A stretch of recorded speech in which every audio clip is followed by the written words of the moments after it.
Mañanas en Libertad, con Luis del Pino. 7:31 de la mañana, 6:31 en las Islas Canarias. Vamos con las noticias de las 7:30 con ayuda de don Eric Gutiérrez. El Partido Popular rechaza la propuesta de Vox que exigía prioridad para los españoles en el acceso a las ayudas sociales. La portavoz del Grupo Parlamentario de Vox en la Comisión de Derechos Sociales y Consumo, Rocío de Mer, presentó la proposición de ley.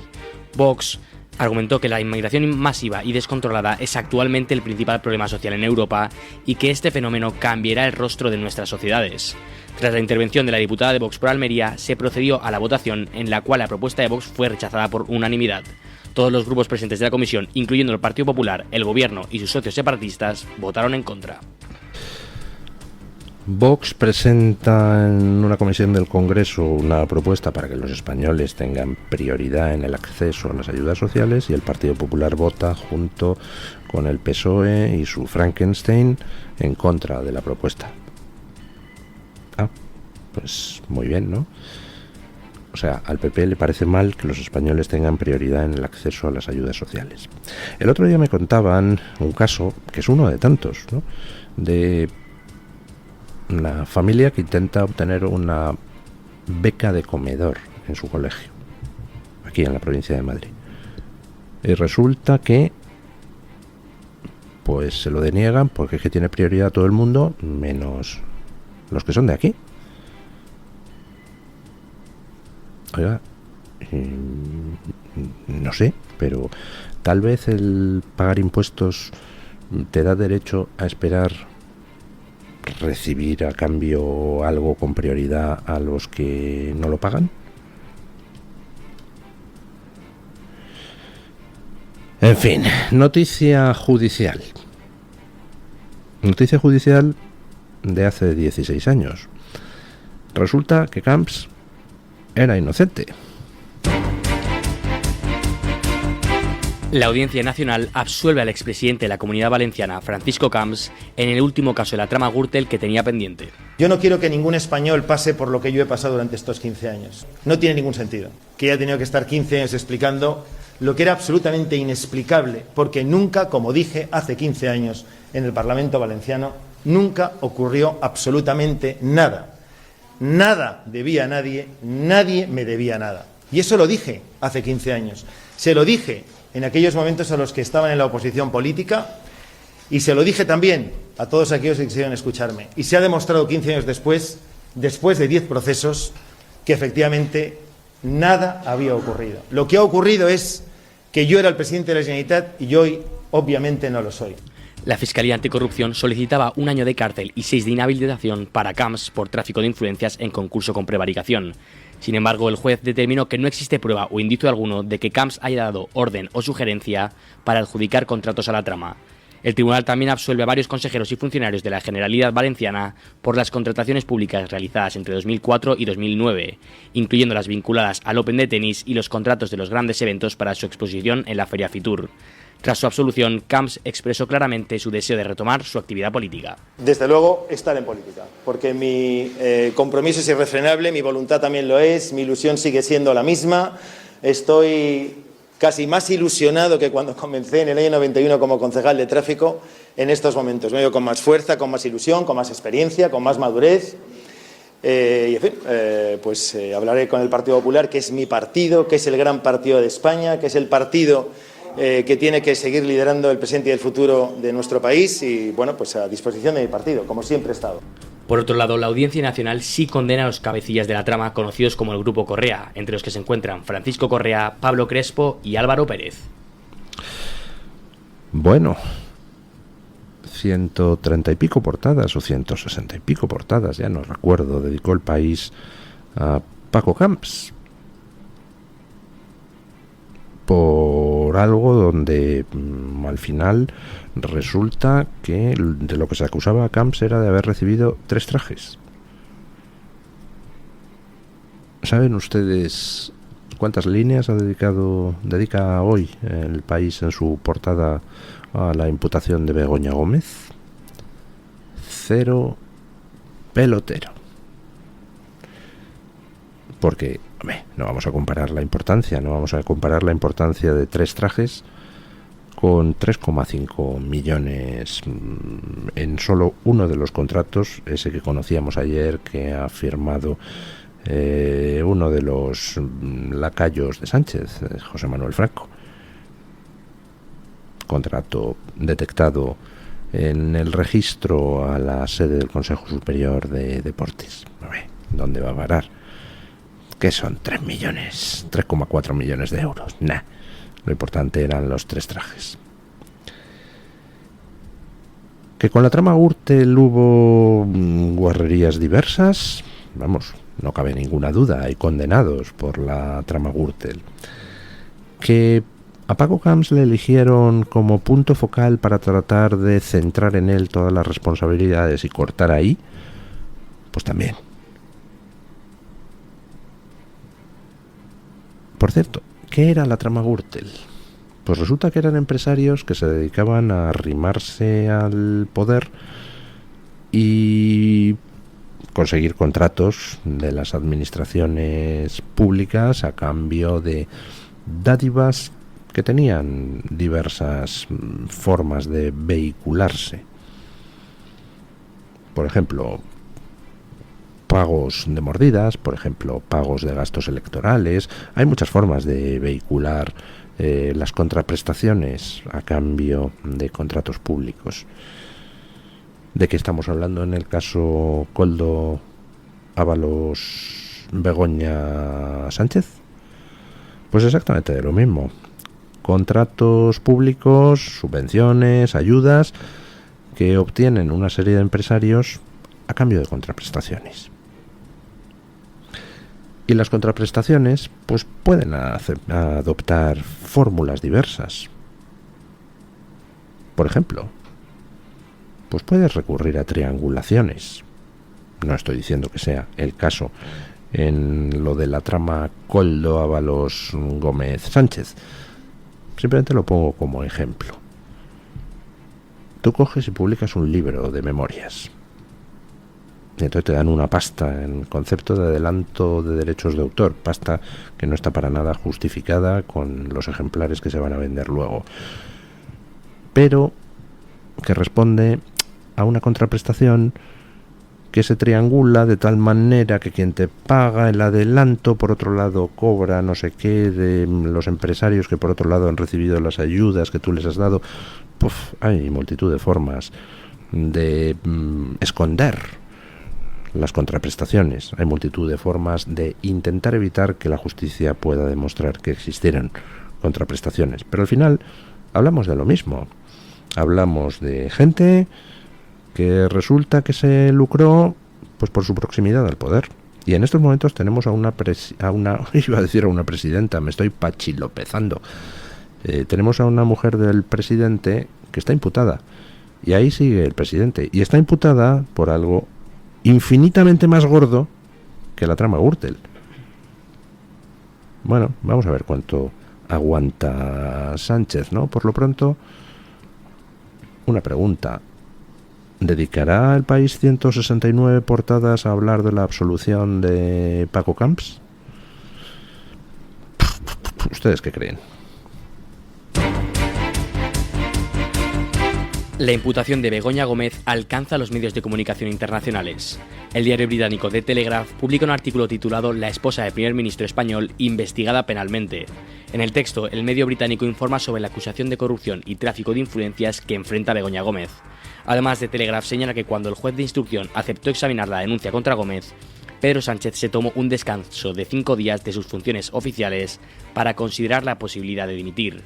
Por otro lado, el informe de la UCO en manos del juez que instruye el caso de Begoña Gómez revela un nuevo expediente por un importe de 2,3 millones de euros que fue adjudicado por el gobierno de Pedro Sánchez al socio de su mujer e ideólogo de su cátedra, Carlos Barrabés. Inicialmente, la acusación se centraba en 2 expedientes licitados por la empresa pública Red.es y otorgados a Barrabés.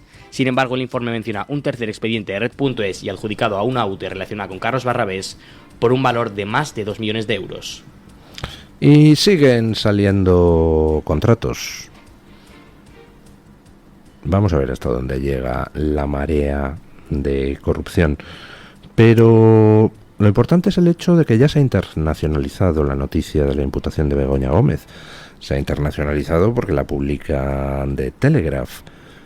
Pero ojo, si se van ustedes a los medios más progres de la progresfera occidental, no encontrarán ni mención de que la mujer de Pedro Sánchez está imputada. Sí se hicieron eco de las acusaciones de Milei y antes de eso sí se hicieron eco de los 5 días de reflexión que Sánchez se tomaba ante los ataques de la ultraderecha contra su mujer. Pero hoy entran ustedes en The Guardian o en The New York Times y no hacen mención.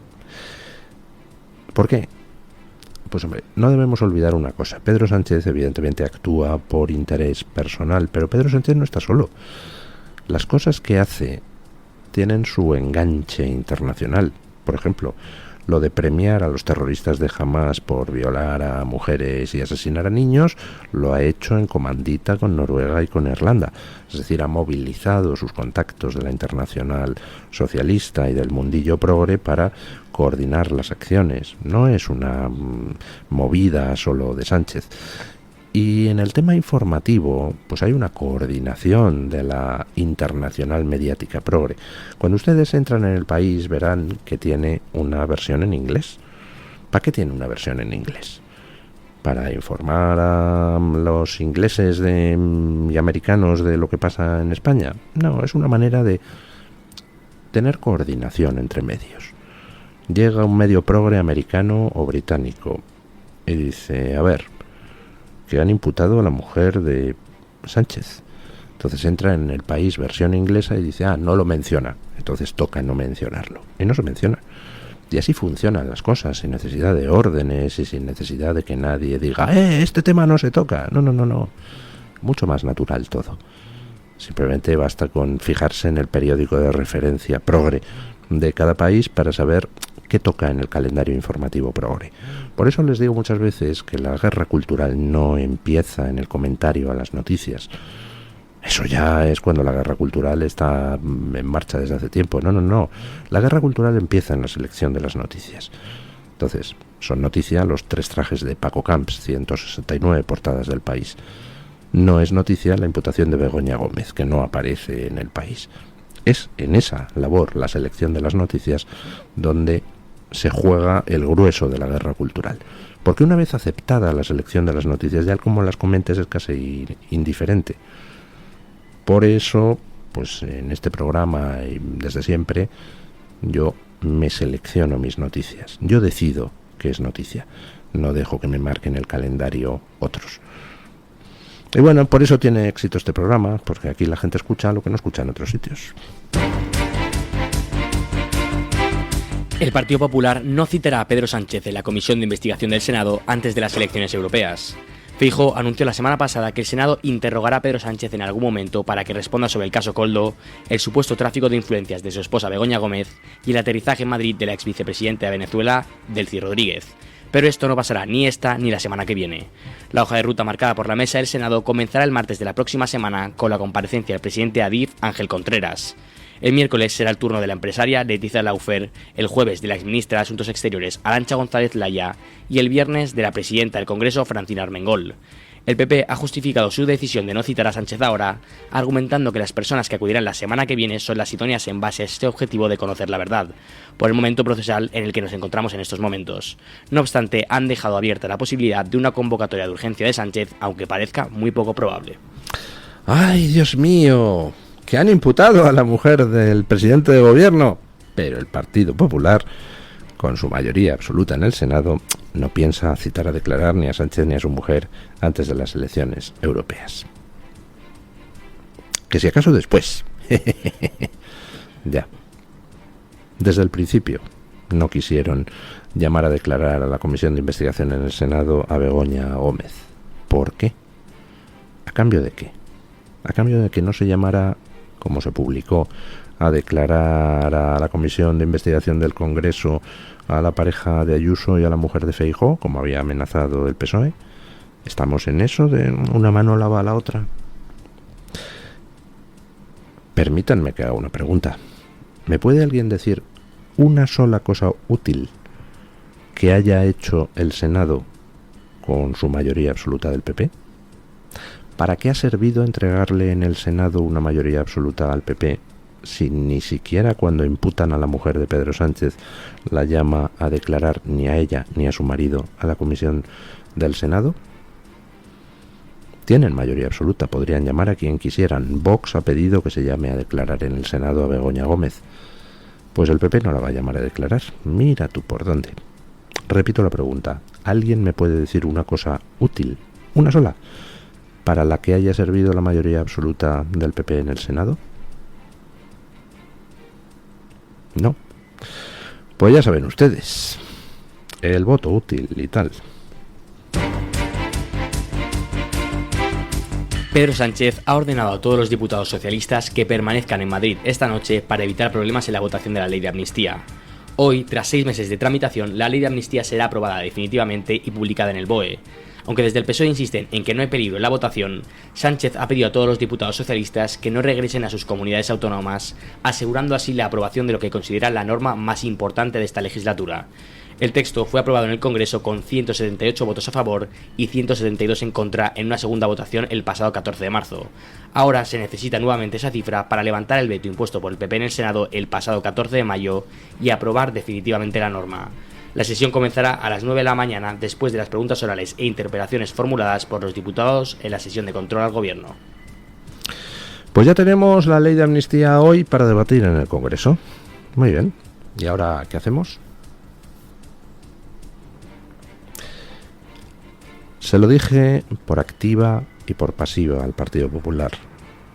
Estáis obligados a no tramitar la ley de amnistía. Porque si la tramitáis, lo que sucede es que aunque el Senado haya dicho no, rechazamos la ley de amnistía, pues esta vuelve al Congreso y como según nuestro ordenamiento constitucional el Congreso tiene prevalencia sobre el Senado, pues da igual lo que el Senado haya votado. El Congreso vuelve a votar sobre la ley de amnistía y la aprueba, y aquí paz, y después gloria. ¿Cuál hubiera sido la única manera de evitar eso? Negarse a tramitar la ley de amnistía, que se podía haber negado el Partido Popular, y prueba de ello es que el propio PSOE votó en contra de la tramitación en el Senado de la ley de amnistía, porque el PP a la hora de tramitarla, como para hacer que hacía algo, había incluido ahí alguna referencia a las dudas sobre la constitucionalidad. Y el PSOE dijo, así, pues ahora te voy a dejar en evidencia, toma, voto en contra de la tramitación. ¿Ustedes han visto que haya ido la Guardia Civil a detener a esos miembros de la mesa del Senado del PSOE que votaron en contra de la tramitación de la ley de amnistía? No, ¿verdad? ¿Ustedes han visto que alguien haya presentado querellas contra esos miembros de del PSOE, de la mesa del Senado, que votaron contra la tramitación de la ley de amnistía? No, ¿verdad? Porque por supuesto que siendo miembro de la mesa del Senado puedes votar a favor o en contra de la tramitación de lo que te salga de las narices. De hecho, si se vota es precisamente para decidir si se tramita o no. Si lo que viene del Congreso tuviera que ser tramitado sí o sí, pues entonces no habría lugar a reunión de la mesa. Simplemente los servicios jurídicos de la Cámara dirían, llega esto del Congreso, tiene que pasar a pleno del Senado, o a comisión del Senado, o a lo que sea. Pero no habría lugar a votación. Si se vota es precisamente porque existe la posibilidad de rechazarlo, lo que te llega del Congreso.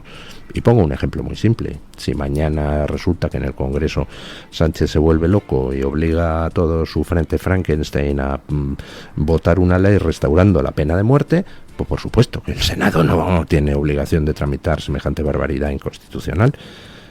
Bueno, pues la ley de amnistía no es menos inconstitucional que eso.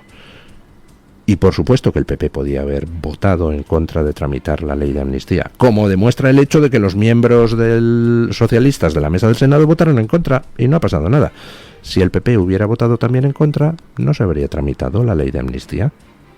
¿Y qué habría pasado entonces si el Senado, por primera vez en nuestra democracia, se niega a tramitar la ley de amnistía? Pues muy sencillo, se habría planteado un conflicto constitucional. Ahí sí, un enfrentamiento entre Senado y Congreso inédito en nuestra democracia. Y entonces, pues alguien habría tenido que resolver. Por ejemplo, el Constitucional.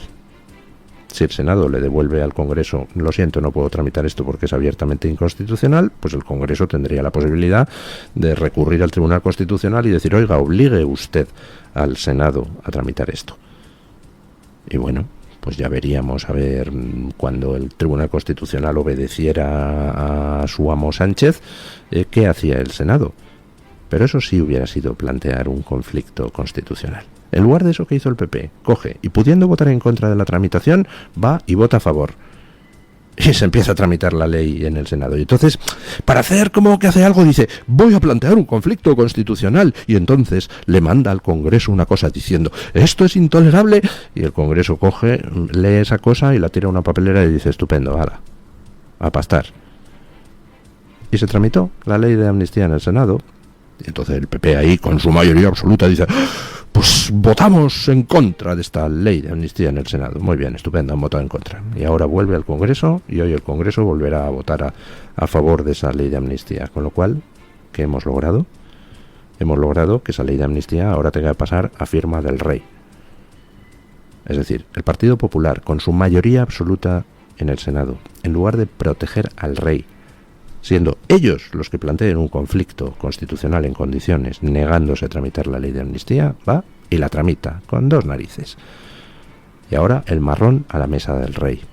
Eso es indecente, lo que habéis hecho, queridos miembros del Partido Popular. Vosotros sois los que os tenéis que inmolar antes de que el rey se coma un marrón, porque vosotros sois contingentes, pero el rey es necesario. Vosotros sois unas piltrafillas, igual que cualquier otro político de cualquier otro partido, perfectamente sustituibles, como lo somos también los periodistas. Si yo desaparezco, otros periodistas vendrán. Si vosotros desaparecéis, otros periodistas vendrán. Pero la figura del rey es una figura esencial, y vosotros, con mayoría absoluta en el Senado, os habéis negado a utilizarla.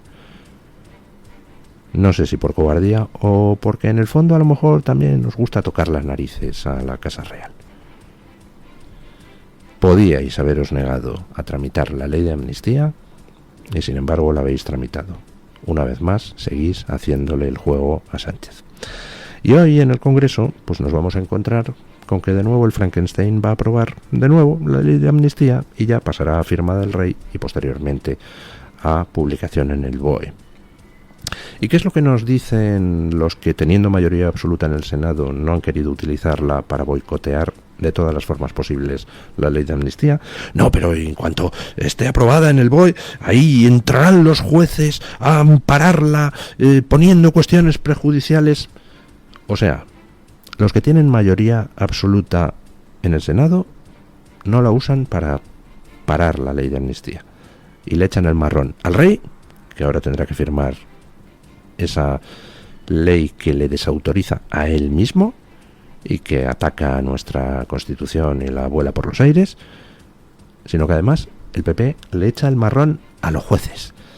No, yo tengo mayoría absoluta en el Senado, pero no la voy a utilizar. Pero tú, juez, plantea recursos, cuestiones de prejudicialidad en la Unión Europea. Muy bien, y si los jueces se comportan pues con la misma cobardía que vosotros, ¿qué hacemos? Los jueces, le están ustedes pidiendo a los jueces que den un paso adelante, que se signifiquen, que digan, no, esto no lo puedo aplicar esta ley porque es inconstitucional y voy a preguntar a la justicia europea, al mismo tiempo que están ustedes negociando bajo manga en Bruselas con el propio Partido Socialista, impulsor de esta ley de amnistía. A ver si cogen y cambian la composición del Consejo General del Poder Judicial de forma que Sánchez se haga con el control total del mismo. Ya, ¿qué lección pueden sacar los jueces de eso? O sea, que yo ahora me tengo que significar, tengo que ser yo el que ponga la cara para que me la partan parando la ley de amnistía. Y mientras tanto el Partido Popular negociando con el PSOE para probablemente dejarme tirado y al final que mi carrera profesional se vaya al guano porque el PP le ha entregado la justicia al PSOE. Bueno, supongo que habrá algún juez que a pesar de todo cumplirá con su papel y planteará cuestiones de prejudicialidad que puedan parar la ley de amnistía, pero no lo sé. No sé a ciencia cierta qué va a pasar, no sé si habrá algún juez que lo haga, ni sé tampoco si después la justicia europea no le dará la razón a Pedro Sánchez. porque por el momento los pronunciamientos de la Comisión de Venecia han sido que... ¡Ay, qué bueno! Hombre, que las amnistías no necesariamente son inconstitucionales, ni contrarias al derecho de la Unión, que depende de cómo se hagan, lo cual quiere decir que al final será una decisión política en Europa. Y ya vemos que a Sánchez desde Europa no le llegan ningunas collejas políticas muy a menudo, ¿verdad? Lo dicho, mayoría absoluta en el Senado entregada al PP, para nada. Vamos a hablar con Rebeca Crespo, periodista de La Gaceta, para que nos diga qué trae hoy La Gaceta en portada. Buenos días, doña Rebeca. ¿Qué tal? Muy buenos días, don Luis. Feliz jueves para todos los oyentes de Mañanas en Libertad. Este jueves en Gaceta.es estrenamos los reportajes de Caque Minuesa, porque a partir de ahora vamos a publicar reportajes de Caque en nuestro diario. Y en concreto, el que llevamos este jueves se refiere a la situación que están pasando los getafenses después de oleadas de inmigración y de ocupación de sus casas. Cuentan acá que en este reportaje que están teniendo que gastarse sus ahorros para poder echar de sus casas a esos ocupas y recuperarlas. Tremenda la situación que están viviendo en esta zona de Madrid. En el ámbito internacional, Carlos Esteban nos cuenta que en el estado de Sajonia, en Alemania, las autoridades están instando a los refugiados ucranianos a abandonar los centros de acogida para albergar en su lugar a inmigrantes de Afganistán y de Siria. A 1.700 de estos ucranianos que han huido de la guerra se les ha pedido que abandonen sus apartamentos en los Montes Metálicos en Sajonia para dejar espacio a los recién llegados de países como Afganistán, Siria o Turquía. Carlos Esteban nos cuenta todos los detalles de esta información, además de muchos otros temas que llevamos ahora mismo en portada, y nuestras columnas de opinión que hoy van firmadas por María Durán, David Cerdá e Ichu Díaz. Muchísimas gracias, doña Rebeca. Una breve pausa y vamos a las noticias de las 8. Luis del Pino, Alba Vila, Javier Horcajo y José Javier Esparza son Radio Libertad.